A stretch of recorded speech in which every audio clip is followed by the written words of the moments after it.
This is Robert J. Ray, president of the Organism Chapter 4. I'm coming at you again. And this is one of my favorite presentations that I always like to do, and which I did for the prisoners out there. And that always almost make the prisoners understand why they're in prison. You know, a session like that is pretty valuable, I would think, wouldn't you say? And this is called my infamous love lecture here. Infamous love lecture. And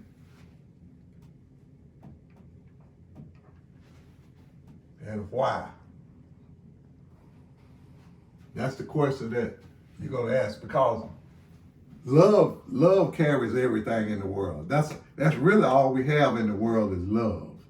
And then, but the issue is where the problem come out is, what do you love? And this here is what always motivates people to do the things they do.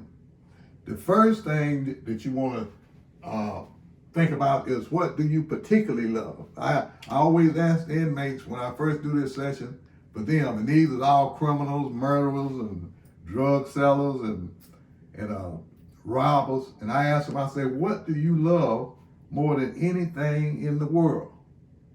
And they give a lot of answers like, well, I love my car, I love my money, I love my jewelry, and I love, what they were saying is that they loved a lot of material things. They love things like food, jewelry,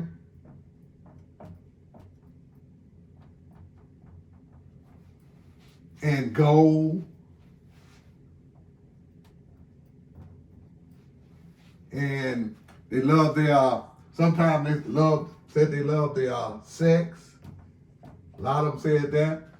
And then a lot of them said they love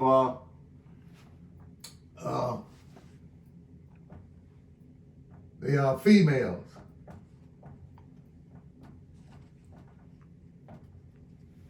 But this is just some of the particular love that the inmates said that they love. Now, ask yourself, what particular love do you love? And this is the particular love. Yeah.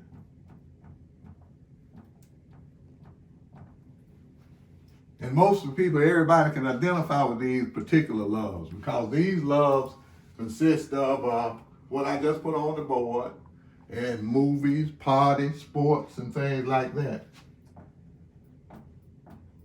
I know everybody loves movies, and most men love sports, a lot of women. And you could add a lot of most particular loves to these. And but when we think about it, when we say we love these things, food, jewelry, gold, and sports, and females, and movies, and sex, and then I forgot to put the cars down here because that's a big love. Everybody loves the cars, including me. But you have to know where these things fit in your life. And so before I got ready to go up to another love that I'm going to talk about in a few minutes, I would always ask them, do you really love these things? And you love these more than anything in the world, in the universe? And I say, do you want to change your mind while I'm writing about the natural mind?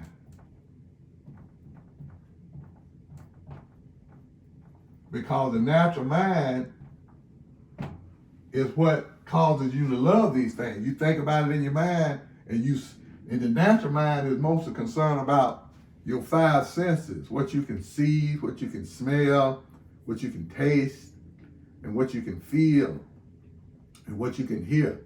I forgot to put music down there. People really love their music. I know I love mine.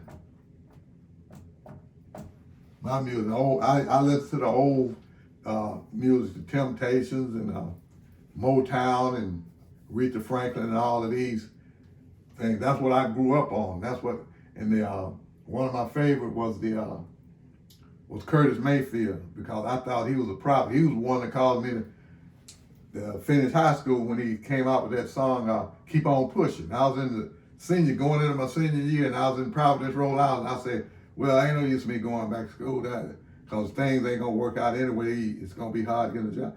But when I heard that record, that inspired me to go back and finish high school. And it's a good thing I did, because I wouldn't have got to where I am now if I hadn't finished high school. You got to finish the high school. So the natural mind is what you use with your involved in civil stuff and deal with the civil laws. The civil laws. That's what you got. That's what the natural mind do, because you have to realize that when you living in America, you have to obey the civil laws. That's what got so many prisoners incarcerated, is because they didn't adhere to these civil laws, and those are the main things you have to do in America. Because if you do not, then they're gonna put you in jail. They're gonna put you in prison if you don't obey the rules of law. If you don't refrain from stealing and killing and robbing and swindling and raping, if you don't refrain from these civil laws, then it's gonna be hard for you to be happy in this world. I mean, your love is gonna be all spent in a 6x6 cell, and you're gonna have to get everything you love is gonna have to be included in just that little area. Okay, so then as I moved on up to the next love, which is the specific love. Now, what you think would be specific love?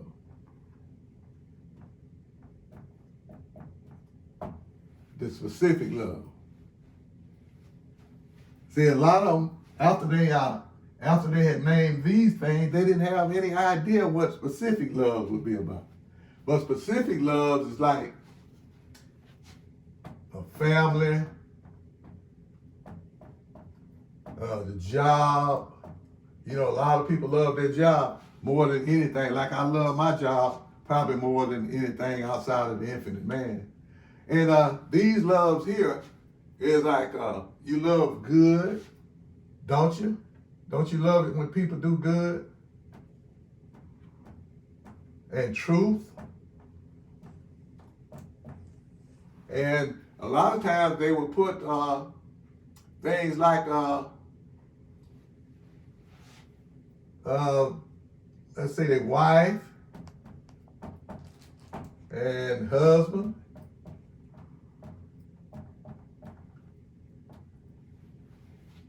Okay, so this is just a few of the specific loves. But as you can see, a lot of the inmates, they didn't even mention these things. And then you could have put, some of them could have put their mother and their father.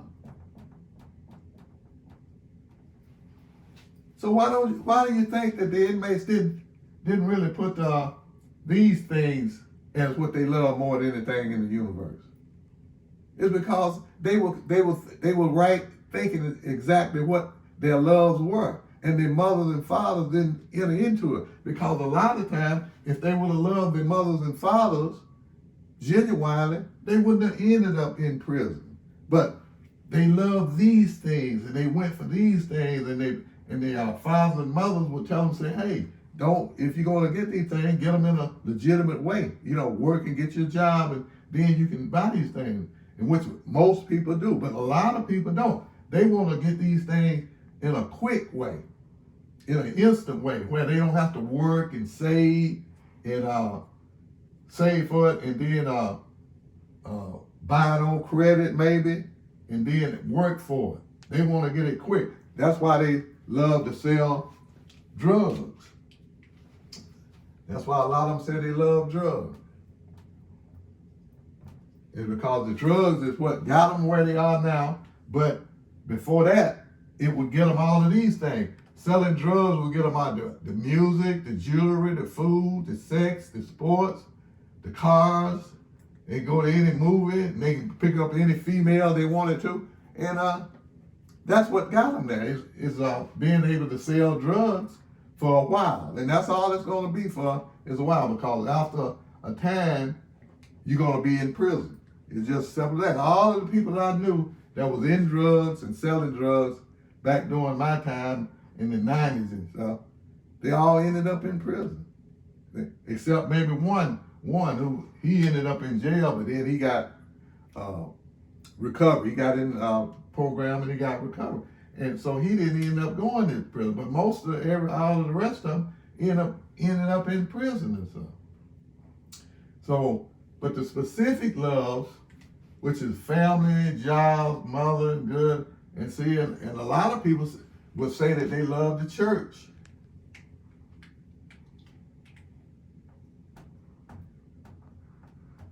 Would say they love the church. So this here is the specific loves: family, jobs, and good, truth, faith, trust, and you could put honesty here.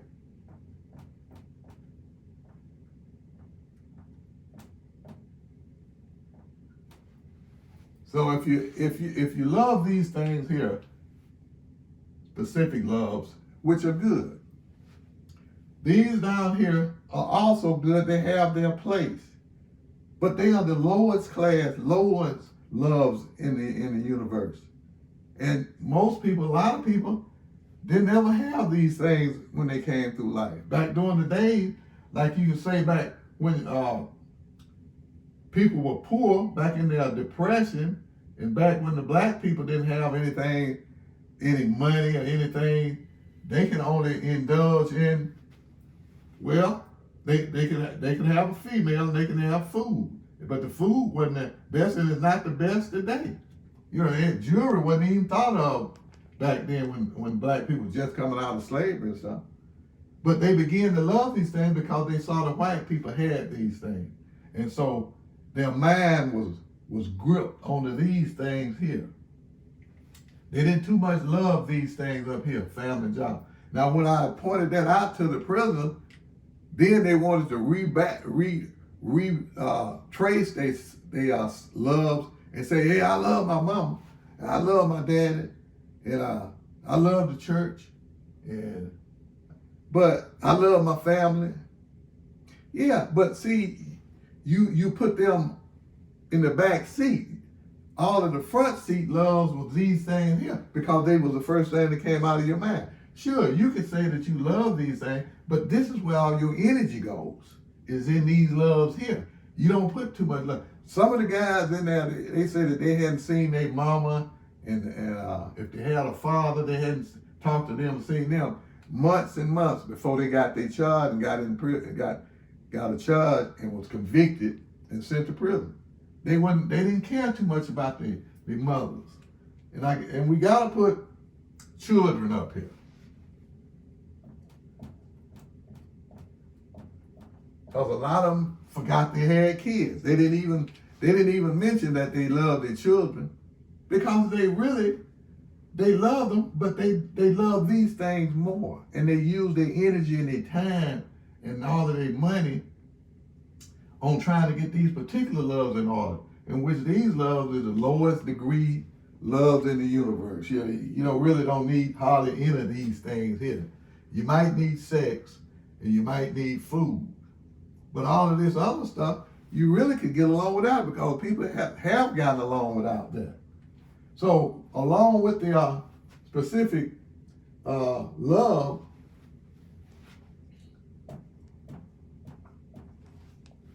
you have to have a mind to go along with it, which is called a rational mind.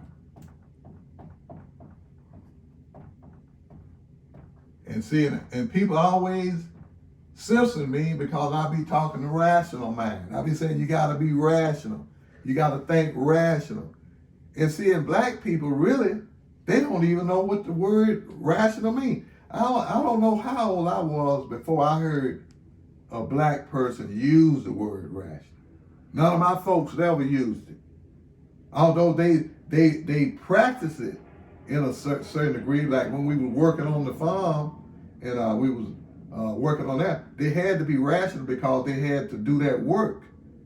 But they didn't really know what it was called. But my granddaddy, he was a rational man, but he never used the word rational. He ran a 365-acre farm, and he knew how to, grow things and grow cotton and do what he needed to do to make the crop and make the money for that. And see, and that was all rational mind stuff. But he loved these things down here too. He loved his snuff, loved his tobacco, he loved the smoke, he loved, and let me put what really a lot of black people love is alcohol. I forgot that one, but black people love alcohol. They'll go to the store, get them a jug, go sit out on the porch, out on the lawn, there and grass, and then laugh and enjoy and talk and because the alcohol stimulates them to be happy, even though they don't have a job. They might not may have an income coming in once a month. They might have a SIS check or something like that. But if they can get their hands on a jug every day and go sit around and talk and lie and talk about how things used to be and talk about how they want it to be, the alcohol gives them that love. And that's what they think about. But all of this is things that not going to ever get you and your family up to a high degree. That's like you say, up where the white people are. Very few black people can move up into the specific love because they don't have a rational mind to do so. And the rational mind is involved with what you call moral thinking. And if you're up in your rational mind, you think about moral things. A lot of this stuff down here pushes you to do immoral things. And when you do immoral things, then that means you're just thinking from your natural mind. And this is what this is. Now, after we discussed the specific loves and they wanted to retract their statements and say, well, I love my man more than I love these things down here, more I love sports and cars. But yes, you didn't say them. And I gave them plenty of time to change and say it. But this tells the real truth of what you really love. And because most of you people out there love these things. You don't really love this thing. I mean, you don't really love good and truth. You'll lie at the drop of a hat. And you don't think about doing any good for somebody else because it's such a rare thing when somebody do something good for somebody until they put it on the national news. If a guy say, well, I'm going to feed some people, they'll put that on the news because he's doing something good. It's a rare commodity for people in America to do something good for anybody. Now, they'll say that they do good on their job, they work. Yeah, but you're getting paid for that. If you're getting paid for it, you can't call it that you're doing something good. So, after we got that straightened out, some of them was angry because I had caught them in their genuine true loves, which is these things down here. Now, there's another love that's up above these loves. And that love is universal love.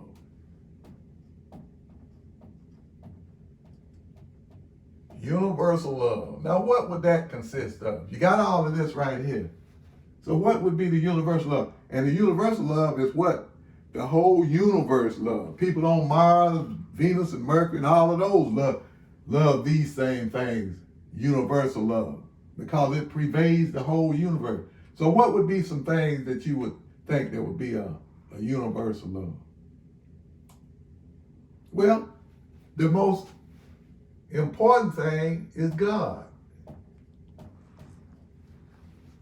Do you think everybody in the universe loves God? You know, he created this beautiful universe and gave you all this beautiful paradise to live in and stuff like this. Wouldn't you think that everybody would love God? But you see that then these guys love God down here. And then Another universal love would be heaven. See, people talk about heaven, but they don't understand it, and they don't really know how to love heaven. But if this is why everybody was created, and this is gonna really knock a lot of you out of control, because people always saying, well, why was the universe created? And a lot of them think there was a big bang. But all of these things are just scientific BS. The reason that the infinite man created the universe was to have a heaven from the human race. You created, you come into this world, and if you do good, if you love the right things, then when you die, then you move on into heaven, where you was created to be. That's why it doesn't matter who dies, if a kid dies, if the baby dies, if an old person dies. Then the goal is for everybody to end up in heaven. But that's not the case. A lot of people, because you got to be able to have heaven inside you in order to live in heaven, in which that is the good and truth that you have to live with. So what about the church? There's another one. Because in every country, I don't care where you are, everybody has a church. If you live over in the Amazon jungle, they still have their church and their worship. And they still worship a God. So all of this thing is universal love. But you could go all day and ask people what they love, and they never would say anything like that.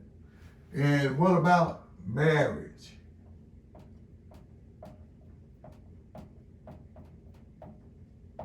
Yeah, because marriage is a beautiful thing. This is what love is all about too. And because if you marry somebody, that means that you love that person and that you want to live your life with that person, and you want to try to make that person happy. See, universal love. Everywhere you go, all over the world, you're going to find married couples. You know, no matter how they do it, they may have a preacher to do it, they might have a judge to do it, and they might do it themselves, but they're married. They'll become one. And this is universal love. None of these guys down here said anything about marriage, and some of them were married. But they didn't mention their marriage. You know, what do you love more in the universe? Oh, I love my wife. I love marriage better than anything. But they didn't say that. So the things that you have in your heart is what you love. And they had these things in their heart. You know, although these things here could have been in their mind. But let me tell you something, people. What you have in your mind doesn't mean anything. If you think about who you love or what you're gonna do in your life, that doesn't even enter into the picture. It's what you have in your heart that's gonna dictate how you move and where you go from there. And that's what these guys did. They had these loves in their heart, and they moved on them, and they got sent to prison for it because they wanted to get it in an illegal way. They didn't want to obey the civil laws in order to get it. Another love that a lot of people have now, especially the females, is hair.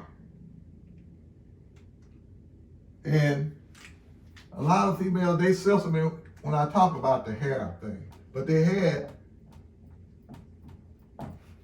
I think one of the celebrities did a movie about hair and where it come from. Now, I'm not censoring women, black women, for buying all this expensive hair and put it on. But you just have to know that other races, when they see you buying hair, they look at you and say, well, they not even comfortable with their own hair. So they're not comfortable with themselves. So when they see that, then they treat you like that. They treat you like, well, you don't love yourself, so why should we love you? Do you understand what I'm saying, people? I mean, it's okay for black females to look good, because I remember when I was growing up, my sister, my mother, and all of the other ladies around there, they would use a hot comb to straighten their hair out, and it would be burning, and it would be smelling, and I would say, and I would be asking, what's the rationale in that? I just let your hair grow and wash it and keep it clean. But see, they didn't want it to be that. They wanted it to be straight, and they wanted it to be curly, and they wanted it to look beautiful as they possibly could. So that's what it is. And that's the same way it is today. But when other races look at you like that, when the Indian people over in India discover that the black people are buying hair and they poor as can be, they will say, well, I'll sell my hair. So they cut their hair off and the black people buy it. The Indians cut their hair to sell it, and the market is in the black race, and they sell it. But you don't find too many black people in the business. Most of these people in the business are Indian people, Asian people that's selling the hair to the black people. Now, okay, so you want to buy hair, you want to hang it down your back, you want braid. It's okay. But be aware of how other people see you when you do these things, especially the white race. When they see you envying their hair, then they got something over you.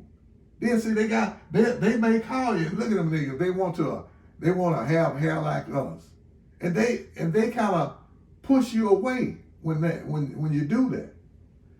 But if you can understand that, hey, the hair doesn't mean anything. It doesn't mean anything. I used to tell the little guys when I was working out at a mental health facility for teenage boys. They was always concerned about their hair. They wanted it to cut this.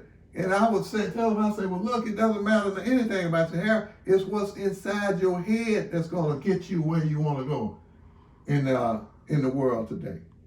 But they couldn't see it. They still wanted the hair to be lined up just right. Wanted the hair to fade, and this is just the way that they've been brought up. They didn't know these things.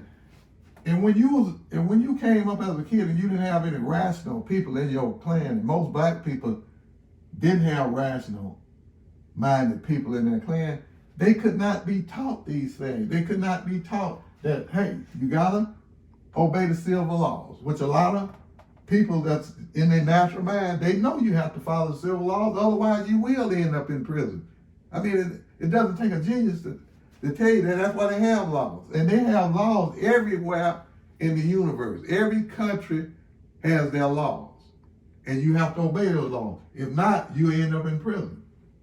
But if you had rational-minded people in your clan, in your family, they would teach you that you will have to love your job. You need to love your mother and your father. You need to love honesty, integrity.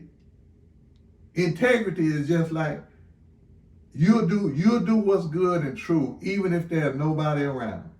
Like if you pull up to a stop sign at 12 o'clock midnight and there's nobody around, stop for the stop sign.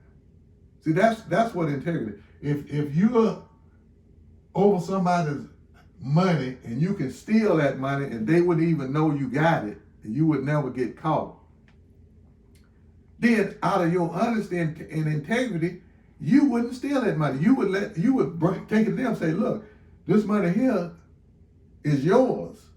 But you didn't know it, but I'm bringing it to you to let you know that it is yours. You need to take better care of it than that.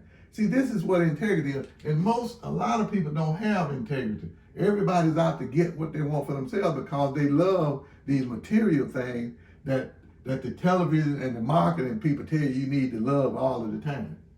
But actually, you need to love your family, and when I mean love your family, you need to tell them the truth about who they are. If you see them doing something that might get them in trouble, they're going down the wrong road, say, hey, I love you, but look, I'm not going to let you pull me down in hell where you are.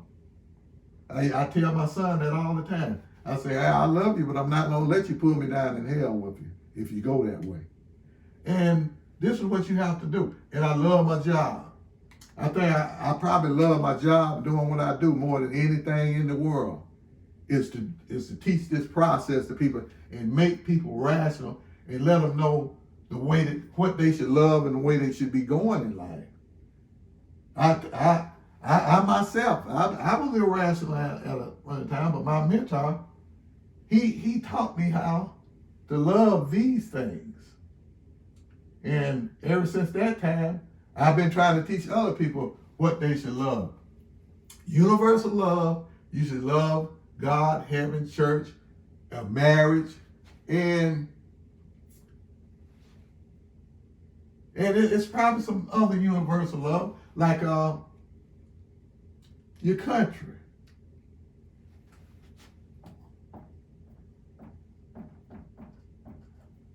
And see, then any of these guys say they love the country, but your country, the United States of America, is what protects you. You need to love it up here in the universal love too, because that's what protects you. And also your state. But none of these guys said the state and your city. You need to love your city and participate in the city and making the city better and making the city great. And you need to do that. That's why I'm running for mayor of this city down here. Now I think it could be better ran. I think we could do better down here. A couple more candidates too is running for mayor of Meridian, Mississippi. So this is what I wanted you to share with you from the Organism Chapter 4 in this session, is that be vigilant of what you love and how important is that love in the scheme of things. These loves down here is not that important in the scheme of things. These loves up here is going to always supersede these loves here. You're going to always need a job. You're going to always have to love your mother and your father and others. Even if they treat you bad, even if they treat you like they don't love you, you still need to love them, because the infinite man, God, told you to love him with all your heart and strength and might, and then love your neighbor. And this is a universal love, your neighbor.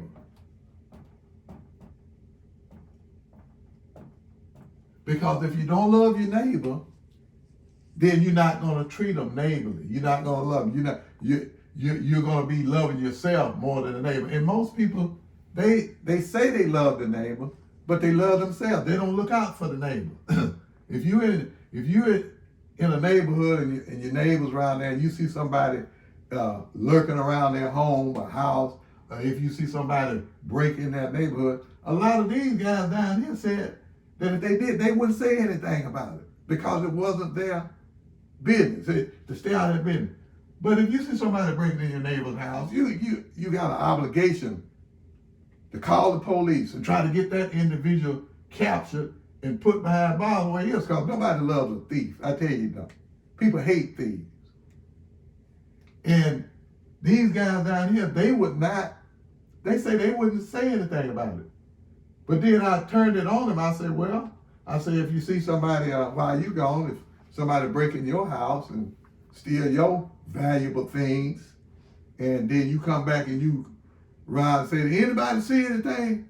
And the individual tell you, say, yeah, I saw it, but I saw who it was, but I don't want to, get in their business and to get in your business. How would you feel then? They was outraged. They no, you didn't have to tell me who it was. Yeah, but here you don't want to tell your neighbor who did that wrong to them, but you want people to say it. That's real selfish. And I will put that word up on the board, selfish, up on the board for them to see. And so they could really look at it.